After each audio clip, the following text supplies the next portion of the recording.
NCERT का class 10th का जो है 7.2 चैप्टर है, जिसमें सबसे पहले हम लोग विभाजन सूत्र के बारे में समझते हैं। आप लोग जो है वीडियो पूरा देखिए, तब पूरा समझ में आएगा। और वीडियो को अच्छा लगे तो सब्सक्राइब करें और लाइक करें। देखिए, यदि कोई दो बिंदु हम लेते हैं तो ये बिंदु ए मान लिए जिसका वैल्यू है x1 y1 और दूसरा बिंदु है x2 y2। इन दोनों को विभाजित करने वाला एक बिंदु है जिसको हम x y ले लेते हैं। ये बिंदु हमारा C है। ये दोनों विभाजित करेगा तो ये कोई ना कोई अनुपात में विभाजित होगा, कोई ना कोई कुछ ना कुछ इसका मान होगा। इसको मान लेते हैं m और इसको मान लेते हैं n।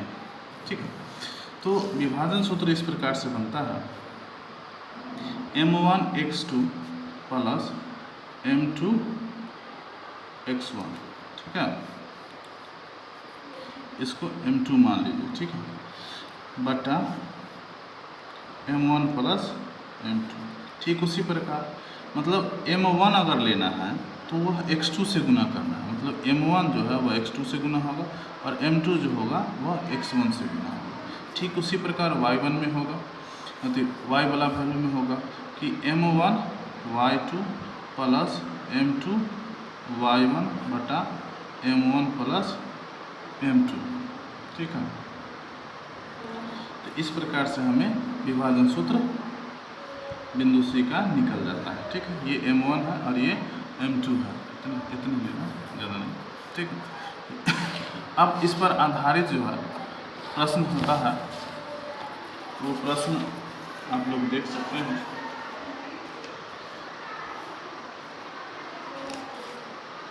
तो ये एक रहने पर, जैसे मैं यहाँ देखिए एक्सरसाइज 7 का पहला प्रश्न है कि उस बिंदु का निर्देशांक ज्ञात कीजिए जो बिंदु 1 7 और 4 3, मतलब इसमें पहला सवाल है, एक रेखा है जिसका एक बिंदु है -1, 7 और दूसरा बिंदु है 4, -3।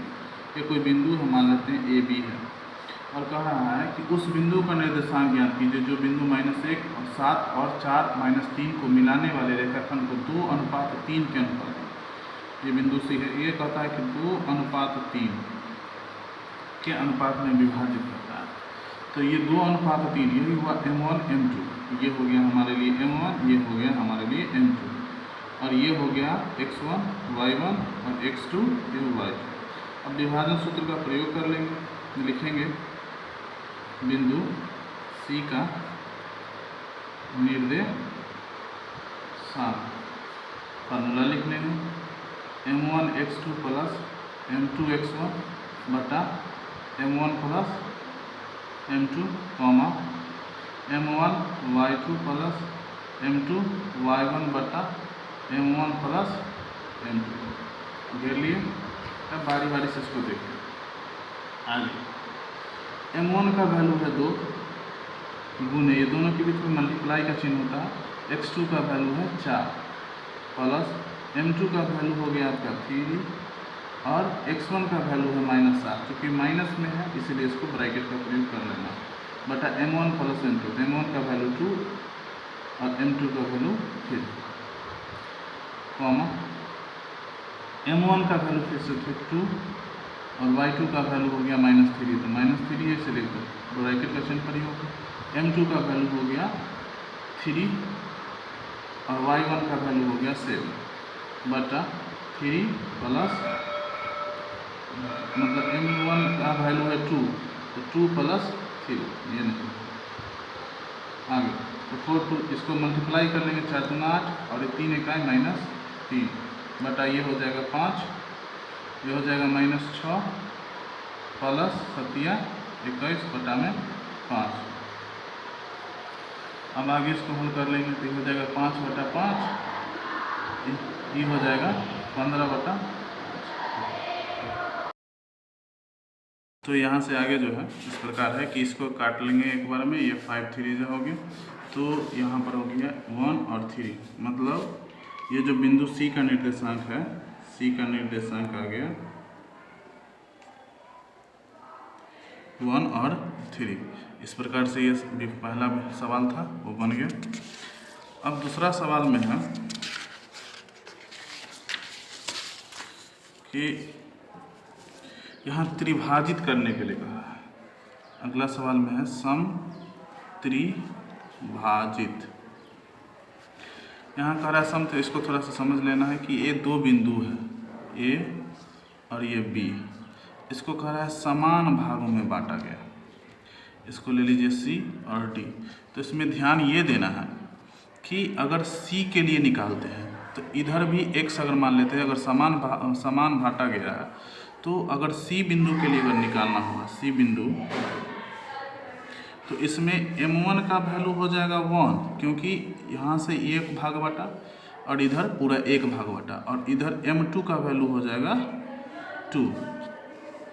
और अगर डी बिंदु के लिए निकाला जाए, डी बिंदु का निर्देशांक निकाला जाए, तो उसके लिए m1 हो जाएगा। डी के लिए देखिए तो ये पूरा हिस्सा 1 हो जाएगा, तो 1 हो जाएगा तो ये x और ये x मिलकर 2x, मतलब 2 ले लेंगे, और m2 हो जाएगा ये सिर्फ 1। ठीक है, तो इसी प्रकार से यहाँ दूसरा सवाल है। दूसरा सवाल कह रहा है कि बिंदु 4, मतलब इसी को फिर से बना लेते हैं, a और इसको b, इसको मान लेते, यहाँ दिया हुआ है -4, 1 और ये दिया हुआ है -2, -3। ये बिंदु C है और ये D है। तो सबसे पहले C के लिए निर्देशांक निकालते हैं। C का निर्देशांक, तो C का निर्देशांक के लिए बता ही दिए हैं अभी कि C का निर्देशांक अगर लेना होगा तो m1 और m2 का वैल्यू हो जाएगा 1 और 2। तो फार्मूला लिख लेते हैं, m1x2 plus m2x1 by m1 plus m2, m1y2 plus m2 y1 by m1 plus m2। ये फार्मूला हो गया। इसको मत छोटी ब्रैकेट से गिरेंगे। आगे इसको हल करते हैं C के लिए। तो m1 का वैल्यू हो जाएगा C के लिए, m1 हो जाएगा 1 गुने x2 हो जाएगा -2 प्लस m2 हो जाएगा 2 और x1 का वैल्यू हो जाएगा 4 बटा 1 प्लस 2, m1 और m2 का वैल्यू। फिर वो m1 का वैल्यू हो गया 1 और y2 का वैल्यू है -3 प्लस m2 का वैल्यू हो गया 2 और y1 का वैल्यू हो गया -1 बटा 1 प्लस 2। चूँकि मध्यम छोटी ब्रैकेट यूज है इसलिए मध्यम ब्रैकेट।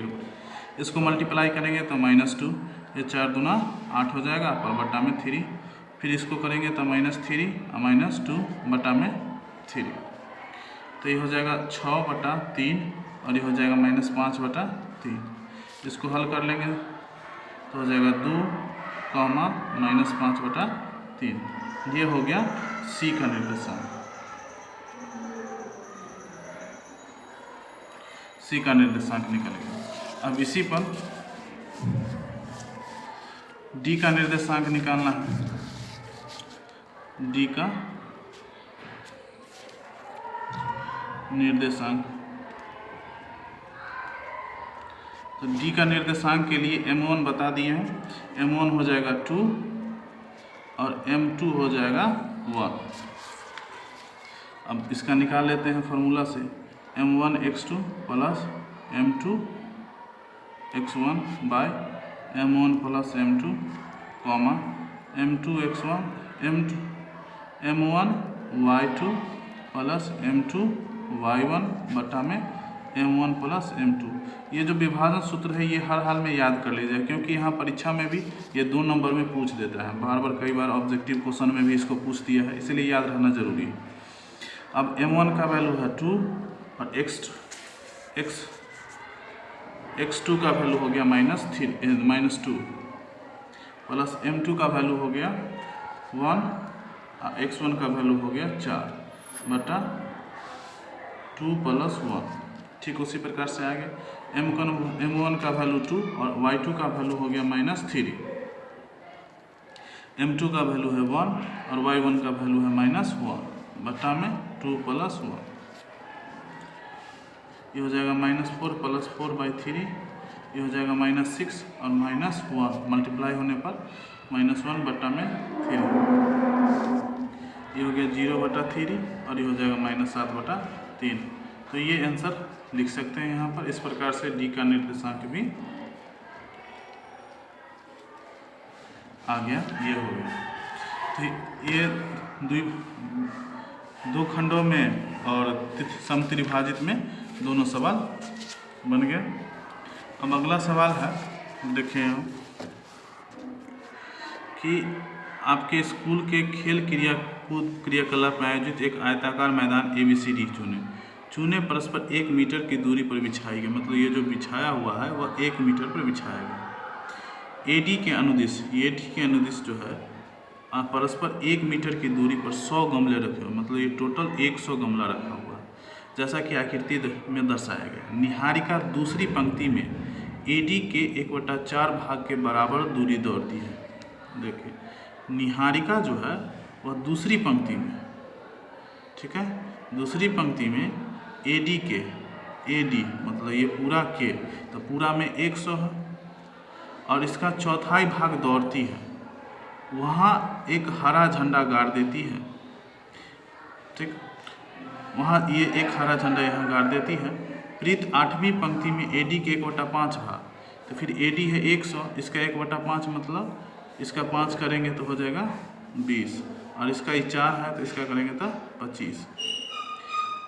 AD के 1/5 भाग के बराबर दौड़ती है और वहाँ लाल झंडा गाड़ देती है, मतलब ये यहाँ लाल, तो वो वहाँ लाल झंडा गाड़ देती है। तो दोनों झंडों के बीच की दूरी ज्ञात करना, इन दोनों झंडों के बीच की दूरी हमें ज्ञात करना।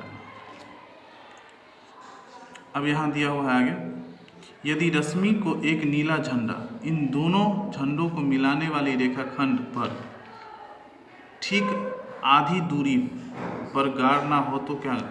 तो देखिए, सबसे पहले इसका निर्देशांक निकालना है। तो ये AD के अनुदिश का है, मतलब ये जो जा रहा है ऊपर, इसका मतलब AD Y अक्ष 6, इसका Y अक्ष हो जाएगा 25 और X अक्ष है 2, तो इसका जो निर्देशांक निकलेगा 2, 25, मतलब निहारिका का जो होगा, निहारिका का निर्देशांक होगा 2,25, क्योंकि ये दूसरा अक्ष होगा। और उसके बाद प्रीत जो है, प्रीत का निर्देशांक होगा वो हो जाएगा, ये 8वें लाइन पर है, तो x का वैल्यू 8 और y का वैल्यू 20। तो इन दोनों के बीच की दूरी ज्ञात करना है, तो ठीक है। तो सबसे पहले दोनों के बीच की दूरी ज्ञात कर लेते हैं। तो दूरी का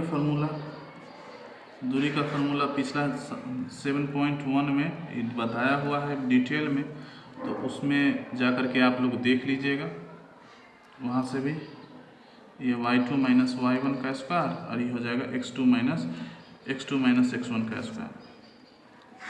इसका करेंगे तो ये हो जाएगा x2 तो 8 माइनस इसका 2 का स्क्वायर प्लस y2 का वैल्यू है 20 माइनस 25 का स्क्वायर। ये हो गया आपका 6 का स्क्वायर, ये हो गया 5 का स्क्वायर माइनस 5 का स्क्वायर, तो ये हो जाएगा 36 और ये हो जाएगा 25 √41। 6 5 11, 3 2 5 1 6, 61 वर्ग इकाई, 61 इकाई इन दोनों के बीच की दूरी हुई। ठीक है, इसका आंसर देख लीजिए। 7.2 का 3 का है 61 मीटर, ये 61 मीटर है। ठीक, अब इन दोनों के आगे सवाल में कह रहा है कि यदि रश्मि को एक नीला झंडा इन दोनों झंडों को मिलाने वाले रेखाखंड के ठीक आधी, मतलब मध्य बिंदु का निर्देशांक ज्ञात करना है, मध्य बिंदु। तो आपको ये इसका भी फार्मूला जो है वो 7.1 के वीडियो में जो है डाला हुआ है। यहाँ पर निर्देशांक आप देख लीजिए, 2,25 इसका है और इसका है 8,20। ठीक है, ये प्रीत का है और ये निहारिका का है, और इसके ठीक मध्य में है बैठी हुई रश्मि का पूछ रहा है निर्देशांक। तो रश्मि का हो जाएगा,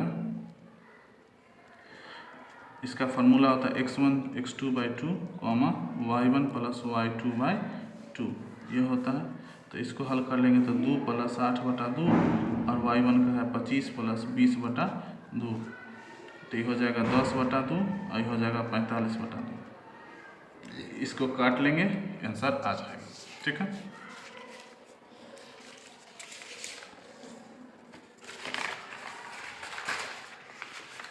इस प्रकार दूसरा सवाल हमको लगता है, आशा करते हैं कि आप लोगों को समझ में आ गया होगा। चलिए तीसरा सवाल देखते हैं। अब तीसरा सवाल उसी का विपरीत कर दिया है विभाजन सूत्र का। चौथा सवाल, वो तीसरा था, ये चौथा सवाल कह रहा है 3, -3, 10 और 6, -8 को जोड़ने वाली रेखाखंड, मतलब इन दोनों को जोड़ने वाली रेखाखंड जो है, तो रेखाखंड है वो 1.6 -1 को किस अनुपात में विभाजित करती है। तो किस अनुपात, मतलब यहाँ m1 और m2 का मान पूछ रहा है। ठीक है, तीनों बिंदु दिया हुआ है, ये A है और ये B है और ये C है। तो निकालेंगे C का निर्देशांक। चूँकि दिले है विभाजन वाला, तो विभाजने वाला सूत्र लगाना होगा हमको, विभाजन वाला सूत्र से ही निकालेंगे हम। m1x2 + m2 x1 बटा m1 + m2, इसको है m1y2 + m2 y1 बटा m1 + m2। और चूँकि यहाँ m1 m2 नहीं दिया हुआ है, तो मान लेंगे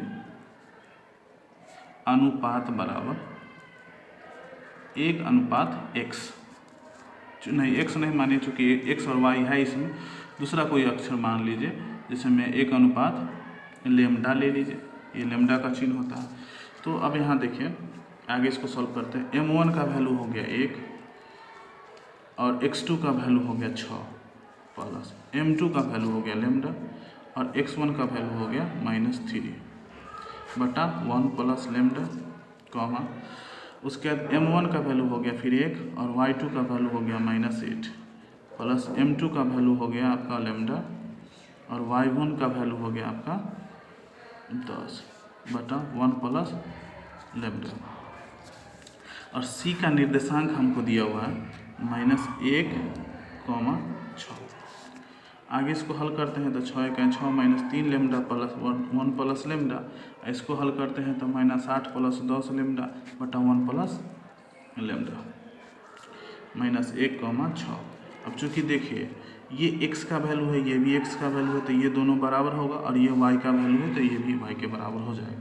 तो दोनों को बराबर करते हैं, -1 बराबर 6 -3 लैम्डा बटा 1 + लैम्डा। इसको इधर ले आते हैं, -1 से गुना होगा तो -1 और -1 को लैम्डा से लैम्डा गुना कर लिए, ये हो जाएगा 6 - 3 लैम्डा। इसको हल करते हैं तो -1 लैम्डा, 6 को इधर ले आते हैं, ये -3 लैम्डा, ये प्लस इधर आ जाएगा तो प्लस लैम्डा, ये हो जाएगा -5 -7 माइनस प्लस होता है और ई घट के हो जाएगा -3 में से 1 जाएगा तो -2 लैम्डा, ये माइनस से माइनस कट गया, 7/2 लैम्डा का वैल्यू निकल गया। तो ये लैम्डा का वैल्यू हो गया। इससे भी निकालेंगे तो इसी प्रकार होगा, चूँकि तुम अब यहाँ से आगे बना लेंगे, चूँकि मैंने माना था अनुपात बराबर 1:λ, अर्थात 1/λ। तो 1/λ का वैल्यू है 7/2, तो ये क्रॉस हो जाएगा ऊपर नीचे, तो ये हो जाएगा 2/7। तो इसका मतलब है कि ये दोनों बिंदु जो है 2:7 के अनुपात में विभाजित है, है। ठीक है, इस प्रकार से आज 4 ही प्रश्न रखते हैं हम। कैसा लगा वीडियो बताइएगा, शेयर कर दीजिएगा दोस्तों के साथ।